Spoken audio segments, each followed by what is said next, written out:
If you haven't heard about Operation Arctic Frost yet, what I'm going to tell you today, I hope, will astonish you. Compared to Arctic Frost, Watergate is nothing. Just peanuts, flowers, light entertainment, a minor innocent pity. I'll try to be brief and provide facts and details so you can understand what kind of danger we avoided. Arctic Frost is the largest operation in United States history, coordinated by law enforcement agencies and the government. The attack on the opposition party is a harsh and comprehensive attempt to push out not only the opposition's presidential candidates, but the entire opposition party. By the way, we have two parties. We have many parties, but there are the main ones and so on. Two that actually play a role. This is what it means to turn our country into a one-party state. They tried to push the whole party, everyone they could, out of the political arena. Under the guise of supposedly legitimate investigations, the United States Democratic Party began collecting any information that could be used in political games, including blackmail. Of course, about all the leading figures of the Republican Party, ladies and gentlemen, about all the leading figures of the Republican Party, including senators, members of Congress, public figures, and sponsors, and especially the many organizations that support them. So, our Republican Party is called the Grand Old Party, or those involved in preparing the elections on the Republican side. The scale of surveillance has been called unprecedented. Vast and comprehensive. See for yourself. We need to discuss this enormous unchecked power, Special Prosecutor Jack Smith. During his so-called Arctic freeze investigation, former prosecutor issued nearly 200 subpoenas to Republican lawmakers and conservative groups to track their communications, including yours. I spoke with Texas Senator Ted Cruz on Sunday. He was one of the Republican senators whose phone records were subpoenaed. Look, this is... The Arctic freeze is Joe Biden's Watergate, but in terms of abuse of power, it's even worse than Watergate. Jack Smith was appointed with one mission: to stop Donald Trump, to prevent the American people from voting for Trump as president. And he took his orders and started a raid on a scale never seen before. He issued at least 197 subpoenas targeting more than 430 people and organizations, all Republicans. The subpoena he sent to an &T concerned my phone records, my voicemails, my texts, all incoming and outgoing communications and geolocations. And he sent it to an &T. As you noted, an &T did the right thing. Their lawyers looked at the subpoena and said, "We can't hand this over. It's protected. Speech and debate clauses. This is a fishing expedition, and I believe the House of Representatives should impeach Judge Boasberg." That's quite unusual. Do you think Judge Boasberg should be impeached? Probably. Listen, I agree with Senator Cruz when he says this is a fishing expedition, but I also agree with him when he says it's more like a massive roundup. We're getting more information from Verizon. We appreciate that, so the amount is increasing. But this is much more than just a roundup intended to use legal maneuvers to take out President Trump. This was a legal war aimed at eliminating the opposition party. According to two leading United States senators, this was not just an attempt to keep Trump out of the White House, but there was a program to break the backbone of the opposition. As if we are the Russian Empire. Well, what's it called today? The Russian Federation. It's the same empire, right? So, de facto, to create a one-party system, as I already said, like in modern Venezuela, China, Russia, and Ukraine. It was a huge undertaking. And again, I think that a raid is a more appropriate term for this. A huge party raid, again intended for the use of legal maneuvers. Both senators used the word dragnet, meaning a kind of fishing or fishing net. In a figurative sense, it's a corrupt law enforcement operation aimed at finding criminals. In other words, finding those who can be accused of something. And when it's mentioned together with the words fishing expedition, it means basically going fishing. or looking for criminals. And then, not quite like that. Yeah, here's the poll. There's a person and a crime will be found. So basically, if there's a person, a crime will be found. Yeah, now let's look for what he might be implicated in, politically, personally, whatever. Not in pursuit of justice, but on the principle of what if we find something?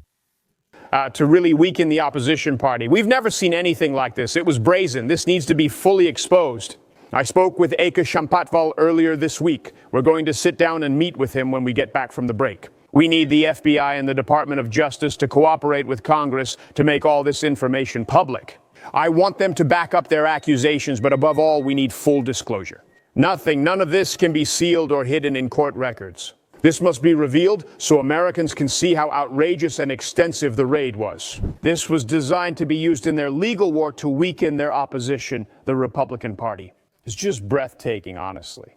Honestly, not only the security forces got involved in the fight, the press was there right away, both ours and the European. By the way, since I've often shown you the fabrications made by cable news network MSNBC, American Broadcasting Company, and others, that is, United States media, now I'll show you old Europe, the once honest British Broadcasting Corporation, which used to be the standard of integrity. Yes, where I, even Tisha Devyat saw it in 78, I think, managed to work. So, the British Broadcasting Corporation, first I'll show you what they broadcast all over the world. So, how Trump allegedly called on the crowd to storm the Capitol on January 6th. So that's the very famous day when the new era began.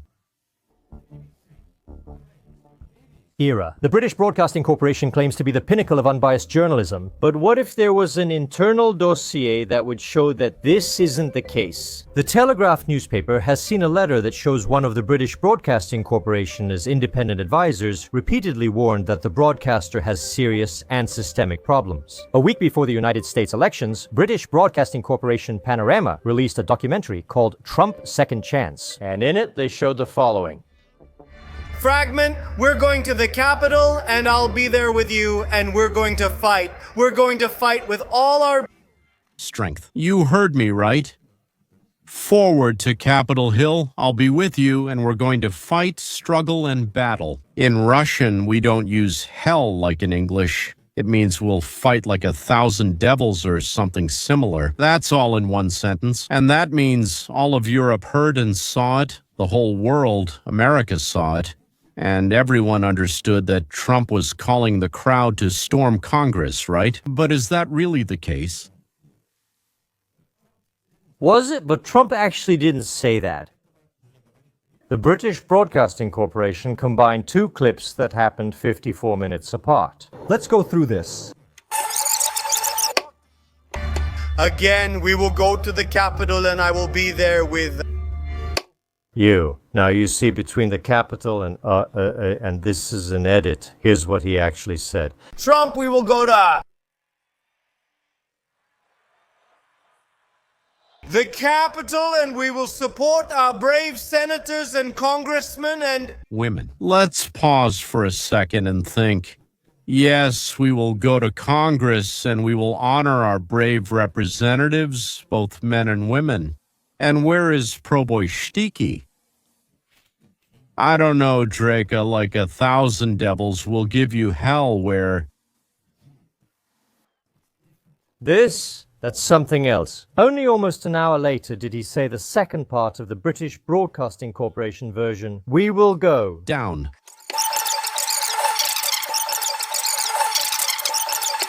We fight from all our strength. Now, it's true that many people still consider Trump's statement that the 2021 election was stolen to be completely inappropriate and unbecoming of a political figure. But regardless of your personal views on Trump, the question remains, how? A national broadcaster, funded by taxpayers on the promise of providing impartial reporting, was allowed to edit content in such a way that, according to one of its own advisors, it significantly misled viewers. Into misunderstanding, I will answer, easy. Why do I think so? Because they lie, set people up, and deceive nonstop all the time.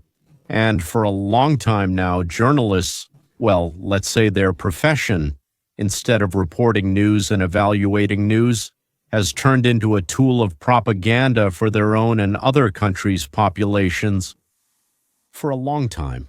And I'm afraid that for them, it's already irreversible. They, I mean the main mass media outlets of Europe, America, and Canada, have started speaking in Orwellian language. Like, you know, the Ministry of Truth, Love, Moral Dignity, and Honesty.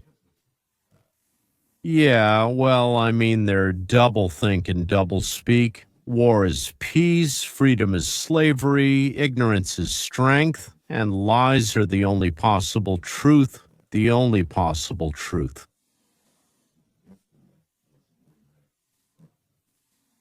They all swear to tell the truth, but constantly lie, since lying has become their truth. They only change the language slightly.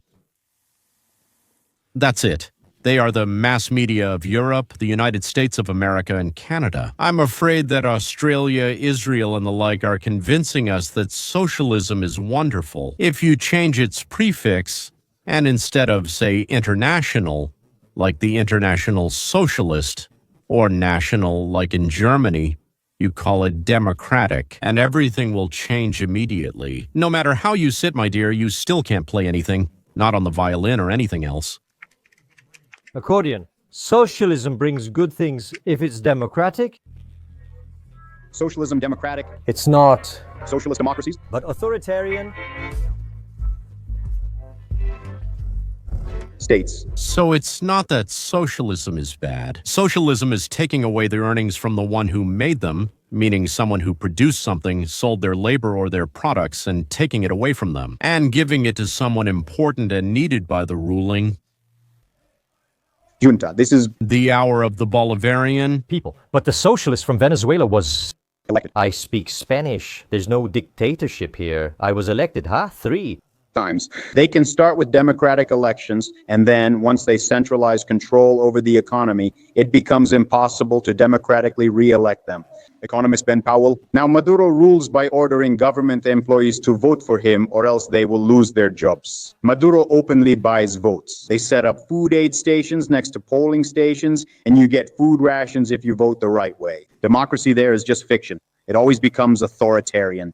Yes. Wherever you try to implement it, that's exactly what you get. It's hard to have political freedom if you don't have economic freedom. If you depend on the state for your livelihood, you lose the ability to use your voice for opposition because you can be punished. Unfortunately, people don't realize this when promoting democratic socialism, this democracy. Should be.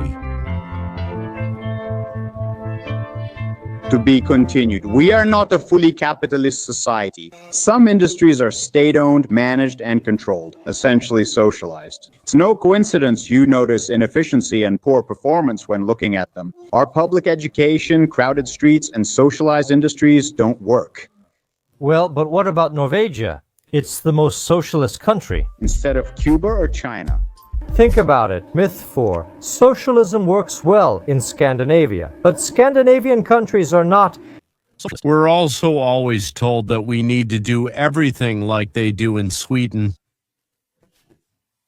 And everyone, really everyone, from cats to, as they say, billionaires, everyone will be better off. Are there any billionaires in Sweden? Maybe there's one. Let's define what that is.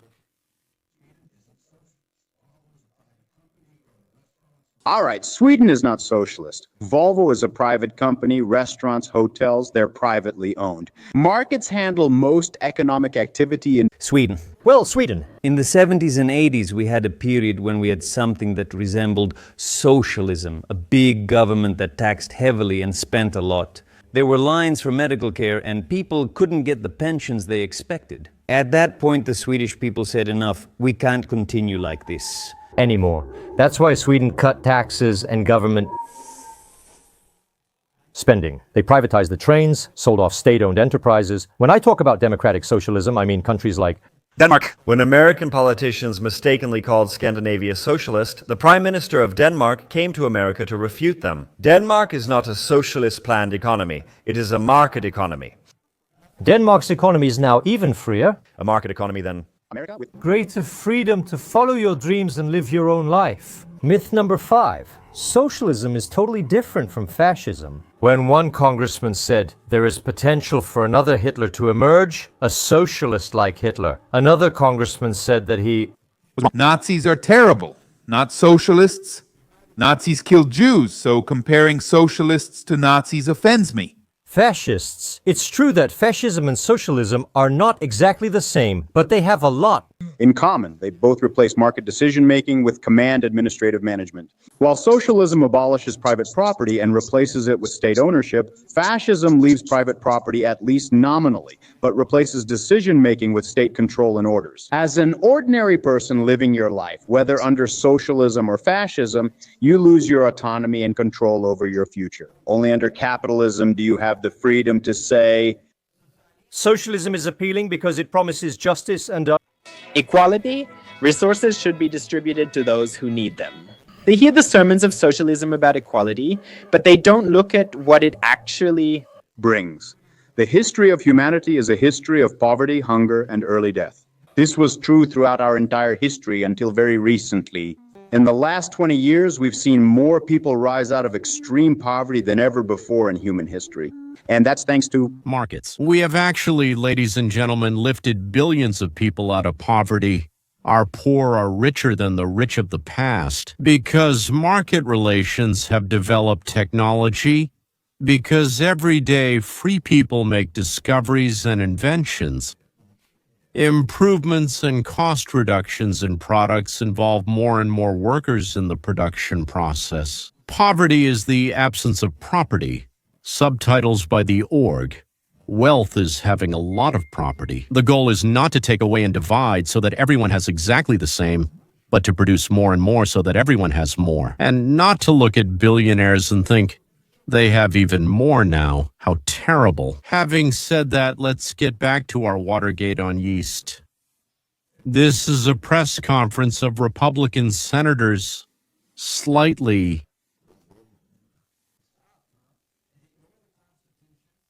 annoyed about stopping Trump and ignoring the Constitution and much more. I was the chairman of the Judiciary Committee in January 2021.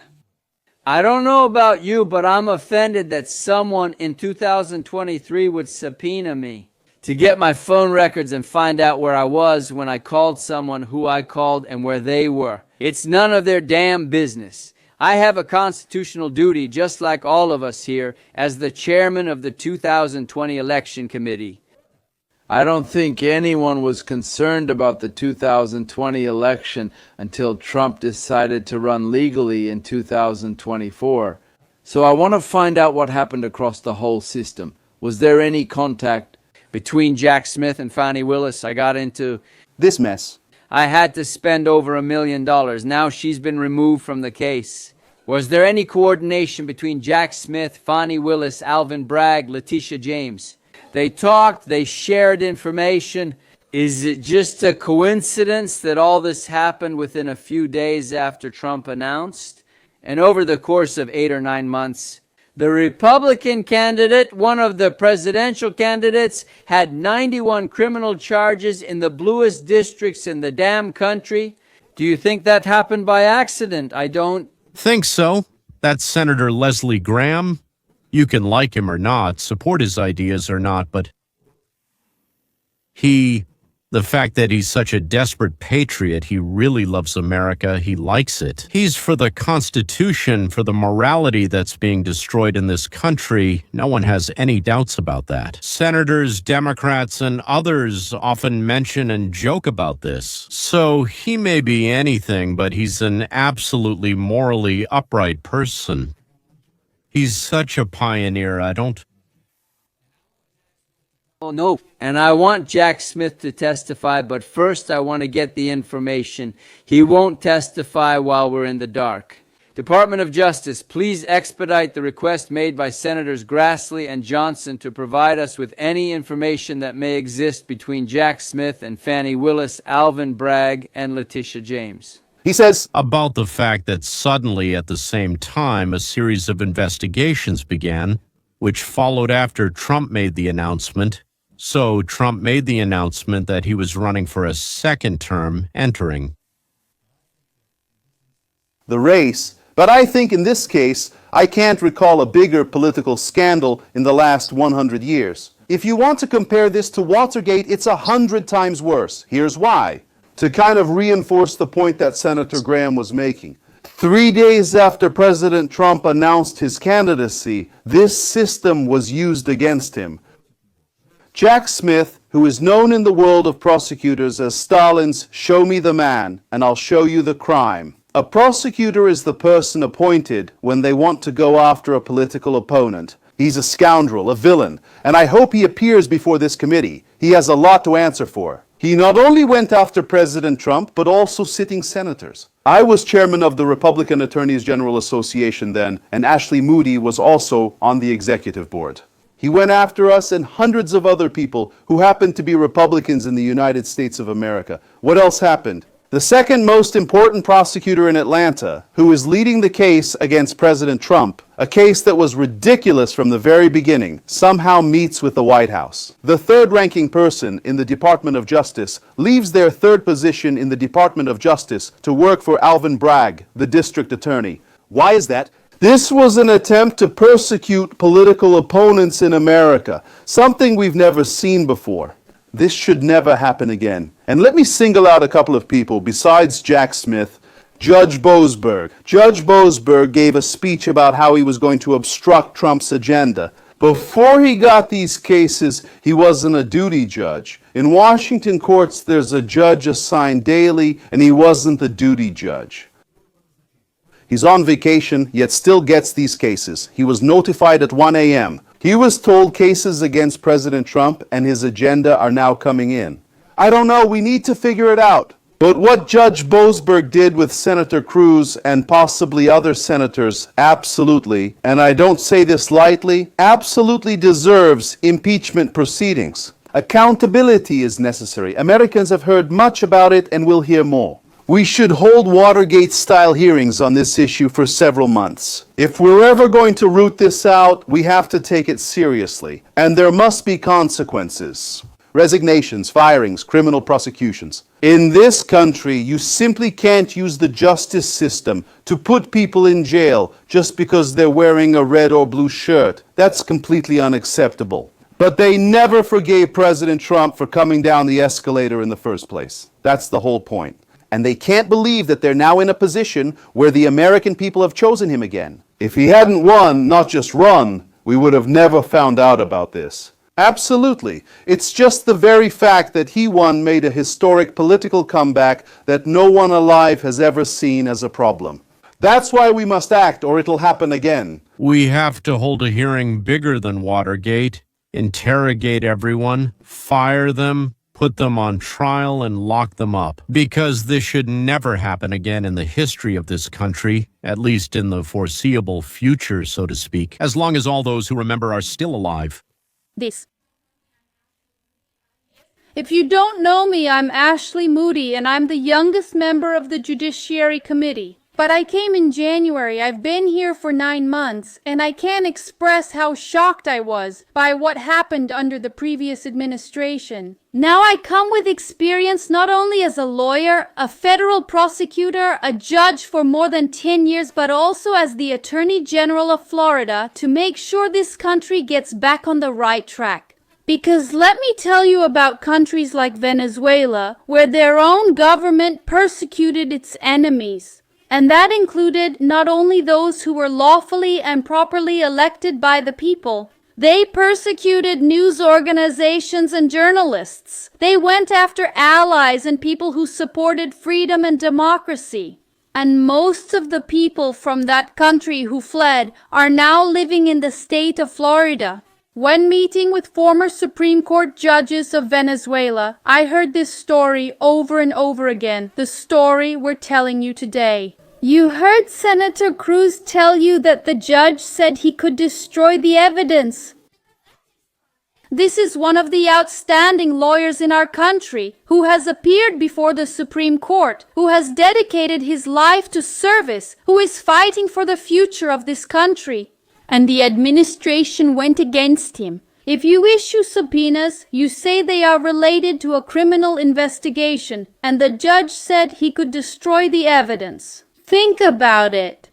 They tried to destroy the leaders of the case for the next generation, from elected leaders to news media, many outlets, journalists, even donors, if you're watching this now. And yes, even donors received subpoenas. Your information, if you believed in the cause and valued it highly, the things we stood for, and you supported it with money, your information was requested.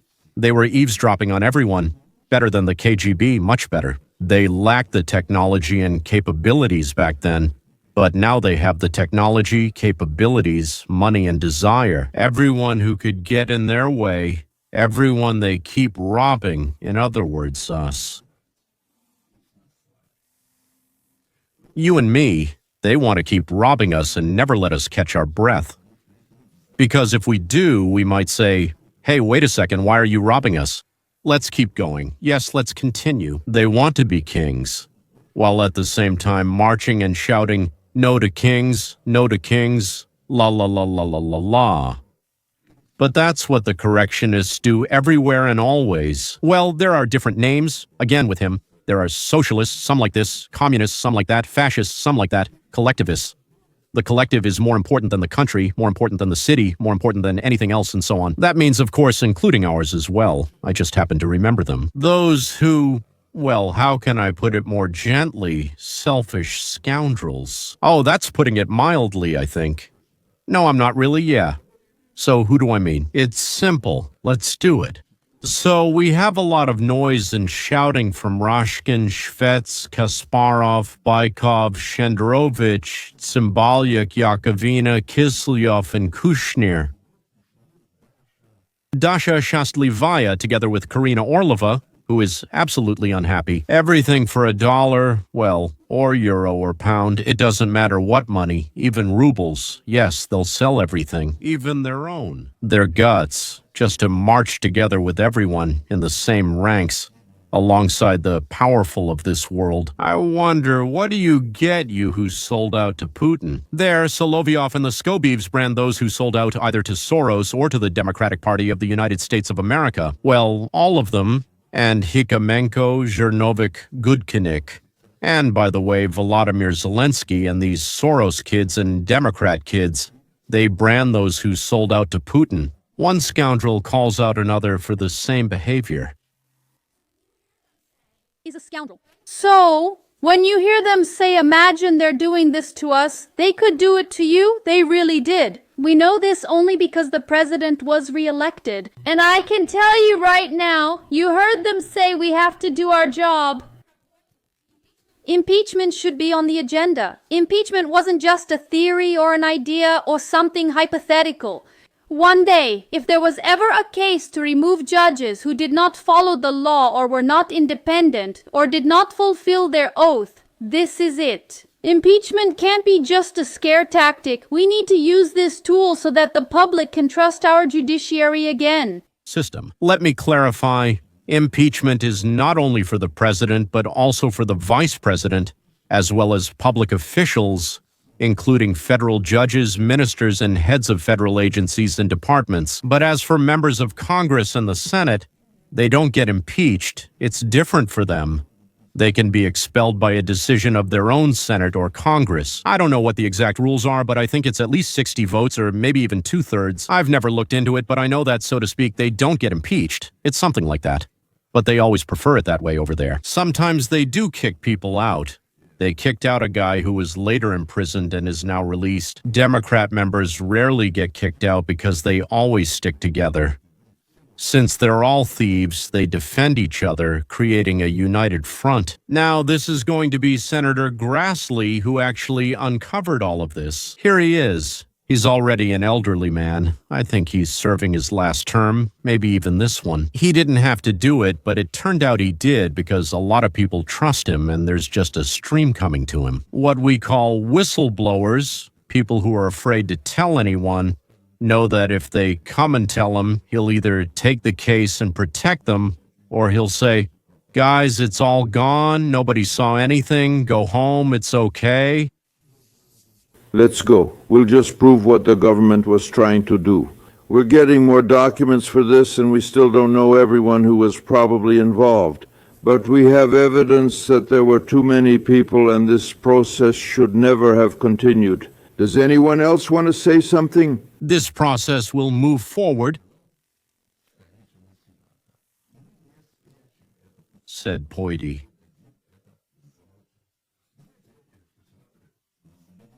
Is there money?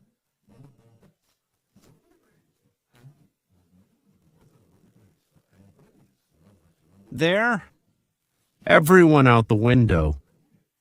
In order to prevent them from observing the work of the government, this is an attempt to usurp power, because all our power is based on such a trinity, not the one the Catholics have, but our American one. For the senators, this story became personal, and you know how people take things more seriously when they're personal than when they're general. We already know this from the Soviet Union. Now you know about Operation Arctic Freeze, the operation by the United States Democratic Party against the country's second party, which at that time was in opposition. But they didn't succeed because you and I elected Trump. Don't forget, ladies and gentlemen, to click the bell, subscribe, and by the way, become a sponsor, because sponsorship is $4 a month. And if you subscribe for a year, it's only $3. It seems like people are watching a series of videos on an amazingly interesting topic. We post once a week about how the Jews 2,300 and 2,500 years ago knew things that science is only discovering today, and what that means for all of us. All of us.